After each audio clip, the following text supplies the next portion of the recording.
these witnesses ay mas ini-inject nila yung kanilang opinion. No?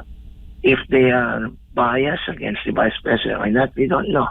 But it is really an opinionated testimony. Nasa linya po ng ating komunikasyon ngayong umaga si Attorney Ariel Inton. Attorney, magandang umaga po sa inyo. Jade at Admar ang inyong mga kasama. Maraming salamat sa inyong oras. Yes, Jade, Admar, magandang umaga sa inyo. Magandang umaga sa ating mga taga-subaybay. Opo. Attorney, ano yung assessment naman ho ninyo doon sa Day 14 ng impeachment trial ni VP Sara Duterte kung saan nga ipresenta ng prosekusyon itong COA State Auditor na si Sailin May De Campo? Pagkatulad ng assessment ng inyong lingkod sa mga naunang witnesses, ay tila mas binabase nila sa kanilang opinion ang kanilang testimony, no? Kesa kung ano yun official na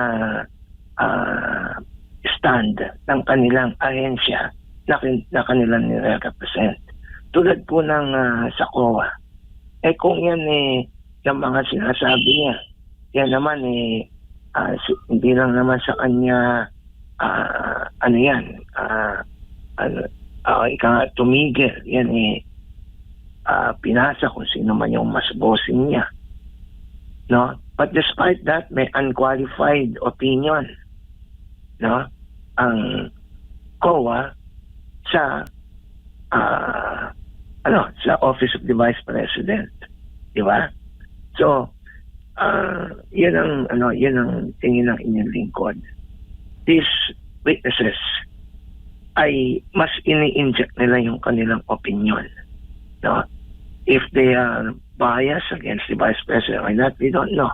But it is really an opinionated testimony. At itong mga to, they were presented not as expert witness para yung kanilang opinion ay may bigat. They were presented as government employees representing their agencies. So, katulad nung yung sasabi ko mga pangalan na fictitious names, no? Confidential, dapat ka naman gagamit ng tunay na pangalan dyan, no? Ngayon sabi, meron pumirma, meron nag-dispose, o ipagpalagay na si Vice President ba yung pumirma niyan? At hindi lang yun, saan ginamit? Yan ba'y binulsa? No? Meron ba silang katibayan? Itanong natin sa witness na alam nyo, kayo ba may personal knowledge kung ibinulsa ni Vice President tong perang ito. So, sa inyong lingkod, hintayin natin yung cross-examination ng depensa. Ang nakikita pa lang natin ay yung direct examination ng prosecution. At yung direct examination prosecution, natural, yon ay represent nila to build up their case, which unfortunately, they still fell short. No? They don't show respect. Opo. Doon po sa mga acknowledgement receipts na ipresenta, Attorney, hindi ho ba sapat yon bilang ebidensya o sapat na batayan para masabi nating walang maling ginastos ang opisina ng Vice Presidente patungkol nga dito sa kanilang confidential funds? Yun nga po, no? Kaya kailangan ipatunayan nga ng prosecution na may maling, hindi lang na maling panggastos, kundi si Vice President mismo ang gumastos. Kasi impeachment trial niya to eh. Or at the very least, he instructed itong mga tao niya na gamitin sa hindi itong confidential funds sa ibang bagay. At kahit sa ibang bagay ito, no, ito ba ay impeachable offense na? Tingnan natin yung confidential funds ng ibang mga ahensya. Tingnan natin yung confidential funds ng Office of the President kung paano naliliquidate yan, kung meron man liquidation. Tingnan natin kung kanino tingnan natin after nilang yung kanilang acknowledgement receipt, etc., etc. Tingnan natin kung yung mga confidential funds ng Office of the President at iba pa mga ahensya, no, ay meron report na katulad ng tanong doon sa kahapon na kung successful ba yung pinanggamitan nito. Wala daw si damit ng Office of the Vice President. O detail natin iba kung meron. No, kasi ang nangyayari kasi dyan, when we present them as auditors, then these auditors have to audit all confidential funds in the same manner as they audited the confidential funds of the Office of the Vice President. Hindi pwede yun, iba yung kanilang i-apply na sa OBP kung paano nila in-audit doon sa iba. Ngayon, eto bang witness na to ay nag-audit din ba ng audit ng confidential funds ng Presidente, etc., etc. Kung hindi, then she could not testify on that. No? All that she could testify is paano niya in-audit yun, OBP. At kung sa kanyang pag-audit, ano ang ginawa niya sa kanyang pag-audit? Sinabit ba niya ito sa mga bossing niya, etc., etc. And ano ang masasabi niya na despite her opinion, no, her agency came out with an unqualified opinion. No? Bakit hindi na ilagay yan doon sa audit report? Opo. Itong mga dokumento, mga acknowledgement receipts, kung sa regular na korte ho ba, ay valid evidence pong maituturing ito, attorney? Depende po ano po yung purpose for which it is being offered. Ano yung purpose nila. At even if ito ay admitted, subject pa rin sa probative value ng bawat dokumento. No? It can be admitted as part of the testimony of the witness, pero ano probative value nito? So, yun, i-assess ng husgado. Ngayon, dito sa impeachment trial, with all due respect sa ating mga senator judges, marami hindi abogado. So how can they have to know ano ba probative value nito? Katulad ng mga testimony rin ng mga witnesses.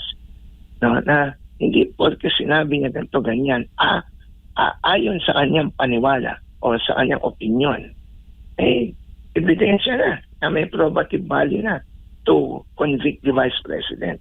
In fact, marami sa kanila would always say they have no personal knowledge dito sa mga katanungan ng mga abogado. So, are we going to convict the Vice President based on opinions, based on opinions which are, as they admitted, not based on their not based on their personal knowledge. Opinionated na, hindi pa based sa kanilang personal knowledge.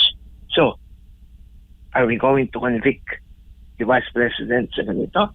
And totally disqualify her from holding office? Abay, sobra namang kalakas nitong mga witness na to. No? Opo. So, I don't know. I don't know kung siyempre yung mga against kay Sara, iba pananaw na yan, mga invento na pangalan. Ay pagpalagay na natin.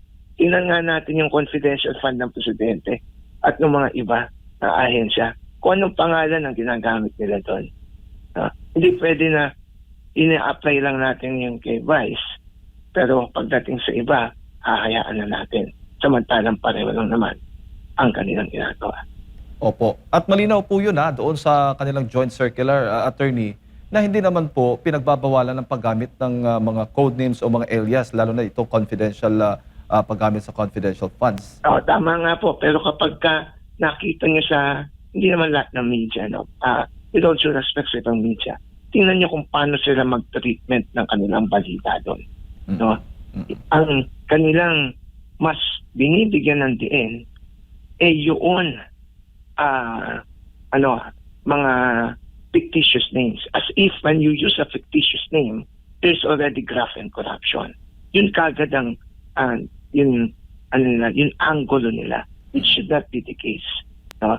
As you said, they admitted na hindi bawal yun. At meron sinabi yung witness, hindi daw nila trabaho to determine o yun, tingnan kung talaga bang tao itong mga fictitious name na to. Hindi ibig sabihin wala silang ebidensya. So, again, we go back to the main question of, will we convict the Vice President based on this kind of evidence? Opo. At nakikita ho ba ninyo nagagamit itong mga media na ito na nababanggit po ninyo sa propaganda ng prosecution kung meron na? Well, I don't want to go to that extent. No? What I'm saying is that we can really see the angle Opo. na they would rather magnify yung mga fictitious names as if using the fictitious names is already corruption itself, rather than dun sa the fictitious names, hindi naman bawal sa paggamit sa pag-confidential funds. Ngayon, yung sinasabi nila na, okay, yan ang confidential, pero hindi confidential kung saan mo ginamit. Di ba, pinakita na nga, si witness na nga mismo nagsabi kung saan ginamit. So, ano pa yung problema natin dyan? At doon, babalik ulit tayo. Bakit yun naglabas ng unqualified opinion ang COA, Madam Witness? Bakit hindi ko ano ginawa mo? Did you came out in the media or even as your superiors?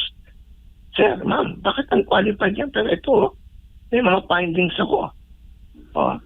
Meron ba siyang ginawang ganon?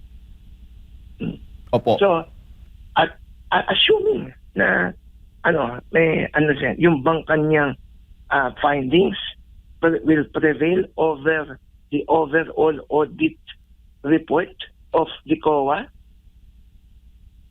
Yeah. Huwag na tayo mag-COA. Doon na lang tayo. Palakasan na lang ng opinion. Yes po. Opo.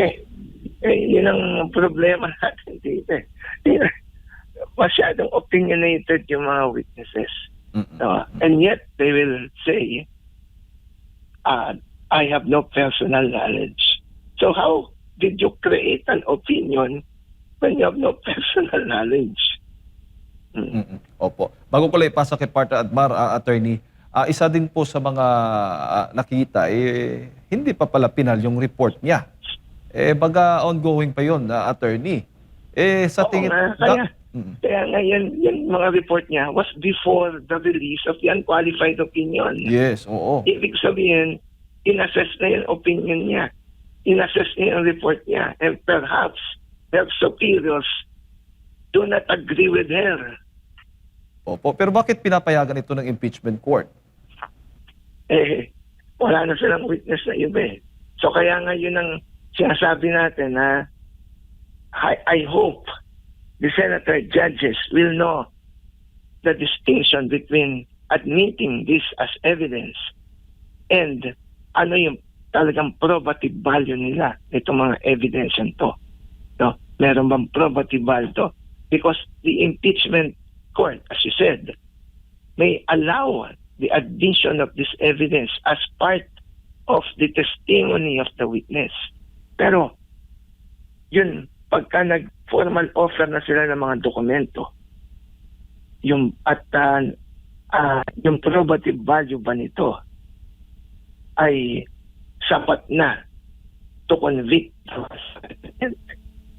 or it will just be biased about it and rule on this impeachment trial based on our political biases. Opo. Attorney, si Admar po ito, magandang umaga. Meron pong desisyon ng DOJ na basura yung inciting to sedition laban kay Vice President Sara Duterte. Nakikita niyo po ba na magpapahina ito lalo doon sa unang artikulo po na grave threat na inihain laban dito sa kay Vice President Sara Duterte sa impeachment court?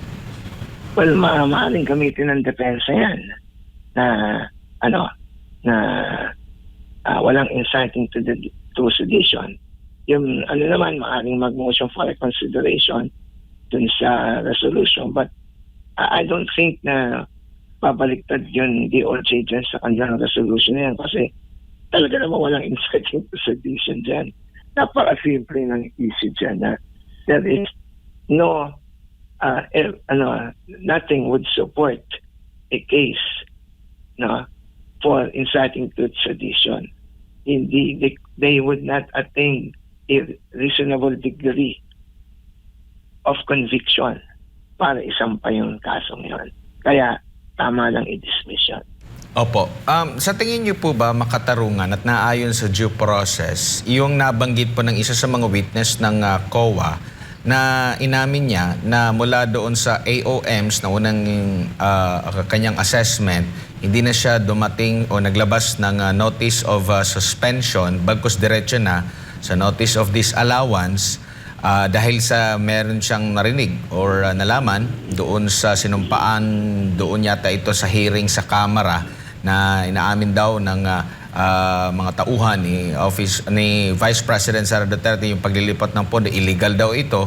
Kaya diretso, okay lang ba yun or dapat magkusa talaga na magtrabaho ang COA at sila mismo ang magpatunay doon, hindi dahil sa meron silang information na nakuha sa ibang panig? Yun nga ang sinasabi natin na base lang sa opinion niya yun, kaya ginawa niya yun. Meron ba siya mapapakitang dokumento na sinasabi na tama yung ginawa niya or pinayagan siya ng kanyang mga superior? Hindi naman siya yun. Pinaka-bossing siya. Diba? So, tapos, binasa niya yung audit niya, doon lang sa napanood niya. Anong klase naman yun? Diba? So, ibig sabihin, her findings was already influenced by the congressional hearing, which hindi naman dapat because her findings should only be based dun sa mga nasa kanya. Hindi pwede yun, napanood ko to, nabasa ko to, na ganyan. Tapos dun niya binasa yung kanyang opinion. Talagang pagka cross-examine yung witness na yan, palagay ko lalabas yung katotohanan dyan. Opo. Attorney, huli na lang, budget season at sa tingin ho ninyo magagamit itong issue ng impeachment para ilihis po yung mga issue tungkol sa korupsyon, lalo na sa budget po ng bansa? Ginagawa naman talaga nila yan. At this impeachment trial, talaga namang diversionary lang ito. It's really a diversionary trial. To me, it is a prelude to a presidential campaign. No? Kaya nila ginagawa to para sirain si VP Sara at the very least. Siyempre, ang goal nila ay to convict at hindi na makatakbo si VP Sara forever and ever. No? But if they fall short there, ay at least para sa kanila, pahinain yung political capital ni VP Sara. Kaya nga makikita nyo, kapag kami nag-survey na meron konting nabawas kay Sara, ang sinasabi na kaagad nila ay naka-apekto na yung impeachment trial. Kung yun ay naka-apekto, abay mas na-apektuhan si Presidente dahil pababa ng pababa yung kanyang tax rating.